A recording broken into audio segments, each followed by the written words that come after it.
ఈ స్ప్రెడ్‌షీట్‌లో ఒక data set ఉంది. జనవరి, ఫిబ్రవరి, మార్చ్‌లో ఫ్రూట్స్ ఏ రకంగా కొన్నాము అనే డేటా సెట్. మనము జనవరి డేటాను గనక అనాలిసిస్ చేయాలనుకున్నప్పుడు, ఈ ఫిబ్రవరి, మార్చ్ గూడా ఉన్నాయి కాబట్టి కొద్దిగా మనకు డైవర్షన్ అయితది. మనకు కావాల్సినప్పుడు ఈ 2 కాలమ్స్‌ను హైడ్ చేసుకొని, మళ్ళీ కావాల్సినప్పుడు డిస్‌ప్లే చేసుకోవచ్చా?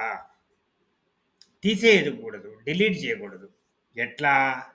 ఇప్పుడు ఈ ఫిబ్రవరి, మార్చ్ 2 కాలమ్స్‌ను మనం సెలెక్ట్ చేసుకొని, ఈ 2 కాలమ్స్ మనం సెలెక్ట్ చేసుకొని, ఇప్పుడు ఈ డేటా ట్యాబ్ గనుక సెలెక్ట్ కాకుండా ఉన్నట్టయితే డేటా ట్యాబ్‌ని క్లిక్ చేయాలి.